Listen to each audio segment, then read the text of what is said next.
డబ్బు, అనారోగ్యం, ఉద్యోగం, వ్యాపారం, అప్పులతో బాధపడుతున్నారా? మీకోసమే launch your future programme.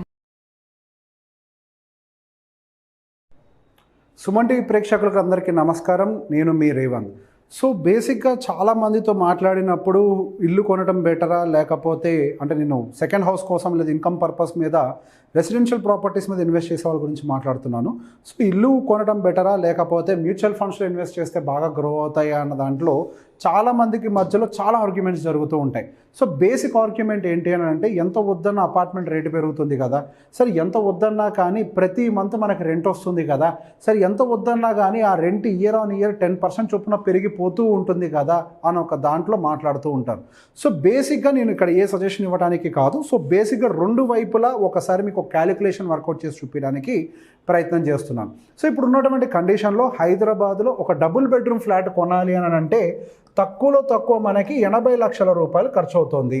So యావరేజ్గా మనకి 80 లక్షల రూపాయల్లో మనకి కాను ఇయర్ ఆన్ ఇయర్ ఎంత రిటర్న్స్ తోటి మనకి మన ఇంటి వాల్యూ గ్రో అవుతుంది అన్న విషయంలో ఒక చిన్న క్లారిటీ ఇస్తాను. సో బేసిక్గా మనం పెట్టిన పెట్టుబడిలో ఉంటే గట్టిగా ఒక 40% మాత్రమే ల్యాండ్ వాల్యూ ఉంటుంది. సో మిగతా 60%లో ఒక 25 to 30% వచ్చేసరికి కన్స్ట్రక్షన్ వాల్యూ ఉంటుంది. మిగతా 25 to 30% వచ్చేసరికి బిల్డర్ యొక్క ప్రాఫిట్ వాల్యూ ఉంటుంది. సో బిల్డర్ ప్రాఫిట్ వాల్యూ అంటే మొత్తం మిగులుతున్నాయని కాదు, అందులో వాళ్ళకి సంబంధించిన వడ్డీలు ఉంటాయి, XYZ కార్ఖానాలు అన్నీ ఉంటాయి. సో మనం డైరెక్ట్గా దాన్ని వాళ్ళకి డబ్బులు వెళ్తున్నాయని బ్లేమ్ చేయొద్దు. సో మనం బేస్ వాల్యూని తీసుకుందాం. 40 lakhs రూపీస్ మాత్రమే, అంటే సుమారుగా మనకి 35 lakhs రూపీస్ వాల్యూ మాత్రమే మనకి రియల్గా ల్యాండ్ వాల్యూ ఉండేది.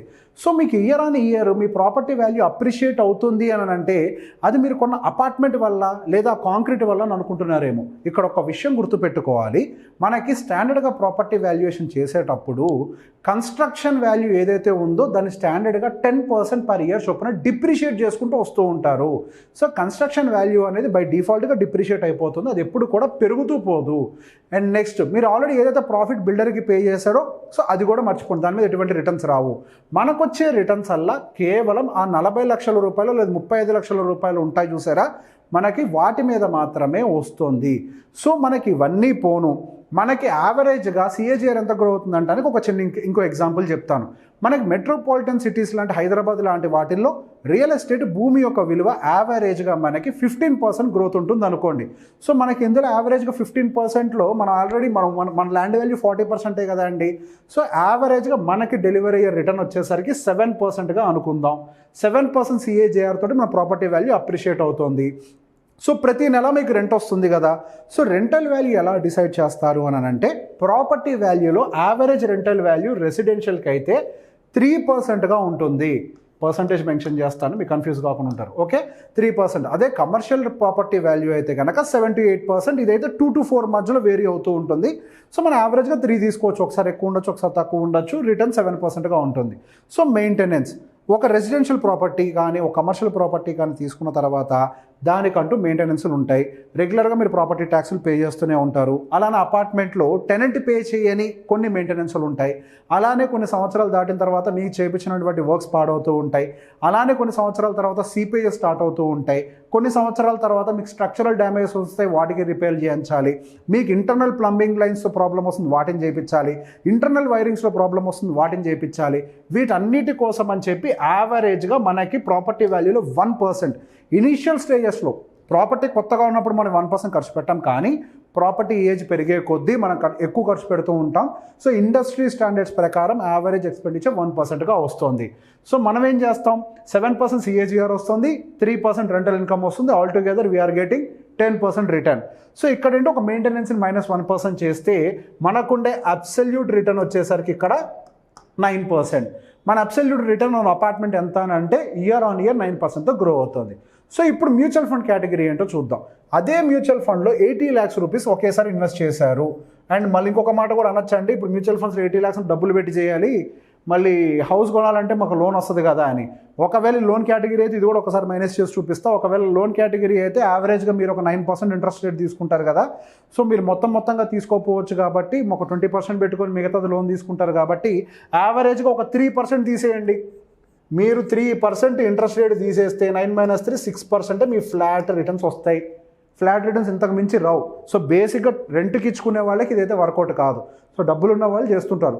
సో 80 lakhs రూపీస్ మీరు అదే మ్యూచువల్ ఫండ్లో పెడితే మీరు యావరేజ్ రిటర్న్ ఆఫ్ 15% CAGR దాంట్లో కనుక పెడితే అందులో మీకు రెంటల్ ఇన్కమ్ రాదనుకోండి. అలానే మ్యూచువల్ ఫండ్స్లో ఎటువంటి మెయింటెనెన్స్ ఉండదు. సో మనకు ఓవరాల్గా ఇక్కడ అబ్సల్యూట్ రిటర్న్ ఎంత వస్తుంది అని అంటే 15%గా ఉంటుంది. సో ఇప్పుడు బేసిక్గా మనం ఇక్కడ పర్సంటేజ్లో పెట్టాం కదా, ఇక్కడ 15% ఇక్కడ వస్తుంది, ఇక్కడ మనకి యావరేజ్గా 9% వస్తుంది అని. సో దాన్ని ఒక్కసారి నెంబర్స్లో చెక్ చేద్దాం. నెంబర్స్లో చెక్ చేసినప్పుడు యావరేజ్గా 80 lakhs రూపీస్ మీరు ఇన్వెస్ట్ చేశారండి. సో మీకు యావరేజ్గా రెంటల్ ఇన్కమ్ వచ్చేసరికి 3% యావరేజ్ అని అంటే ఇప్పుడు హైదరాబాద్లో డబుల్ బెడ్రూమ్ ఫ్లాట్స్ సుమారుగా ఒక 20,000 22,000 ప్లస్ మెయింటెనెన్స్ ఏదైనా ఉండొచ్చు. సో 20,000 యావరేజ్గా తీసుకుందాం విత్డ్రావల్ వచ్చేసరికి. సో మీకు ఇప్పుడు ఎంత మనం ఎక్స్పెక్ట్ చేస్తున్నామనండి, మనకి ఇయర్లీ ఇన్ఫ్లేషన్ వచ్చేసరికి మనకి ఎక్స్పెక్టెడ్ సో 20,000 రూపీస్ మనం విత్డ్రా చేసుకుంటున్నాం అనుకుంటున్నాము. సో బేసిక్గా రెంట్ వస్తుంది అని అనుకుంటే మన 9% చొప్పున గ్రో అవుతూ పోతుంది. Okay, 9% is the average expected returns for your this thing. So 9% yearly కూడా మీకు చూడొచ్చండి. 10% చొప్పున మీ రెంటల్ ఇన్కమ్ కూడా ఇంక్రీజ్ అవుతుంది. Yearly increase in SWP inflation అని పెట్టాము. సో 20,000 మీద ఇయర్లీ 10% విత్డ్రావల్స్ అంటే మీకు రెంటల్ ఇన్కమ్ పెరుగుతుంది అని అనుకున్నా మీరు ఇమీడియట్గా స్టార్ట్ చేయరు కాబట్టి ఒక సంవత్సరం తర్వాత అక్కడ డబ్బులు కట్టిన వెంటనే ప్రాపర్టీ రాదు కదా, 1 year వెయిట్ చేసి తీసుకుంటే మీ బిల్డింగ్ యొక్క లైఫ్ 30 సంవత్సరాలుగా కనుక మీరు కన్సిడర్ చేసినట్లయితే మీ టోటల్ ప్రాపర్టీ వాల్యూ మీకు వచ్చేసరికి 7,45 lakhsగా ఉంటుంది. మీరు అప్పటి వరకు విత్డ్రా చేసే రెంటెడ్ వాల్యూ వచ్చేసరికి 69,60,000 రూపీస్ రెంట్ని తీసుకుంటూ మీ ప్రాపర్టీ వాల్యూ 7,45 lakhsగా ఎదుగుతుంది. సో ఇప్పుడు మనం రెంటెడ్ కండిషన్ చూసాం, ఇల్లు కొని లేదు ఆ డబ్బుల్లో మ్యూచువల్ ఫండ్స్లో ఇన్వెస్ట్ చేస్తే ఈ వాల్యూ ఎలా మారుతుంది, 7.5 కోట్లు ఎంతగా మారుతాయో చూద్దాం. అదే 20,000 విత్డ్రా చేస్తున్నాం, అదే 80 లక్షలు ఇన్వెస్ట్ చేసాం. ఇక్కడ ఒక చిన్న డిఫరెన్స్ ఏంటంటే మనకి ఇక్కడ 9% కాదు, మనకి 15% యావరేజ్గా మ్యూచువల్ ఫండ్స్ రిటర్న్స్ వస్తున్నాయి కదా, దాన్ని ఇన్వెస్ట్ చేస్తున్నాం. సేమ్ అంతే మనం 1 year తర్వాత నుంచి విత్డ్రావల్ స్టార్ట్ చేస్తాం, సేమ్ అంతే 30 సంవత్సరాలకు క్యాలిక్యులేట్ చేస్తాం. సో ఈ కండిషన్లో మీరు చూసినట్లయితే మీకు టోటల్ నెంబర్ ఆఫ్ రెంటల్స్ రూపంలో మీరు విత్డ్రా చేసుకున్న డబ్బులు నెలకి 69,60,000 అక్కడ రెంట్ వచ్చినట్టు ఇక్కడ కూడా విత్డ్రా చేస్తున్నారు కదా, అక్కడ కూడా 10% చొప్పున పెంచుకుంటూ వచ్చాం. ఇక్కడ మీరు గమనించినట్లు 10% చొప్పున ఇయర్ ఆన్ ఇయర్, ఈ సంవత్సరం 20 అంటే వచ్చే సంవత్సరం 22,000, ఆపై వచ్చే సంవత్సరం 24,200 అట్లా పెరుగుతూ పోతూ ఉంటుంది ఈ విత్డ్రా ఫిగర్ కూడా. అదంతా విత్డ్రా చేసిందే 69,60,000. మీ total final mutual fund value మీకు 43,81,00,000కి వెళ్తుంది. ఇందాక మనకు హౌస్ ఎక్కడికి వెళ్ళింది, 7.5 లక్షలకి వెళ్ళింది. అదే మ్యూచువల్ ఫండ్స్లో పెడితే మనకి 43,81,00,000కి వెళ్ళిపోయింది and plus withdrawals of 69 lakhs. So బేసిక్గా మనం ఎక్కడ పెడుతున్నాము ఇన్వెస్ట్మెంట్ అనేది చాలా ఇంపార్టెంట్. అందరూ ఏమనుకుంటారు, ఇన్కమ్ వస్తుంది అని అనుకుంటారు. అలాగే మనకు అలాంటి ఇన్కమ్ టూలే మనకి మ్యూచువల్ ఫండ్స్లో కూడా ఉన్నాయి. దాన్నే మనం SWP అని అంటాం, అంటే సిస్టమాటిక్ విత్డ్రావల్ ప్లాన్ అని అంటాం. సో ఈ సిస్టమాటిక్ విత్డ్రావల్ ప్లాన్ ప్రకారం మీ ఇన్వెస్టెడ్ అమౌంట్లో నుంచి 3% మాత్రమే విత్డ్రా చేయాలి. రెంటల్ ఇన్కమ్ 3% కదా, సో అదే 3%ని కనుక క్యాలిక్యులేట్ చేసి మీరు మంత్లీ విత్డ్రాల్ పెట్టుకున్నట్లయితే మీ వాల్యూ ఇంత డిఫరెన్స్. సో దానికి దీనికి మధ్యలో ఉన్న డిఫరెన్స్ ఇంత రేంజ్లో ఉంది. సో మీరు ఏదన్నా ఒక డెసిషన్ తీసుకునే ముందు బ్లైండ్గా మాకు రెంట్ వస్తుంది కదా, రెంట్ ఇక్కడ కూడా వస్తుంది, ప్రాపర్టీ వాల్యూ పెరుగుద్ది కదా, అంతకు మించి ఇది పెరిగింది. సో బేసిక్గా మీరు క్లియర్ కట్గా లాజికల్గా పేపర్ పెన్ను పెట్టుకొని రాసి క్యాలిక్యులేట్ చేసి నిర్ణయాలు తీసుకోండి. ఎవరో టెక్స్ట్ బుక్ రూల్ చెప్పారు, మనం ఒకటి కొనేస్తే రెంటల్ ఇన్కమ్ వస్తుందని చెప్పి దాన్ని ఫాలో అయితే టెక్స్ట్ బుక్ చదువుతూ కూర్చున్నవాడు వెనకబడిపోతాడు, కొత్త ఇన్వెస్ట్మెంట్ పద్ధతులు పెట్టుకొని వెళ్ళేవాడు పరిగెడుతూ ఉంటారు. సో మీరందరూ కూడా మమ్మల్ని చూస్తూ ఫాలో అవుతున్నారు కాబట్టి మీ ఫినాన్షియల్ జర్నీ కూడా బాగుండాలని కోరుకుంటూ థ్యాంక్ యూ. సుమన్ టీవీలో మీ పర్సనల్ అండ్ బిజినెస్ ప్రమోషన్స్ కోసం కింది నెంబర్కి కాంటాక్ట్ చేయండి.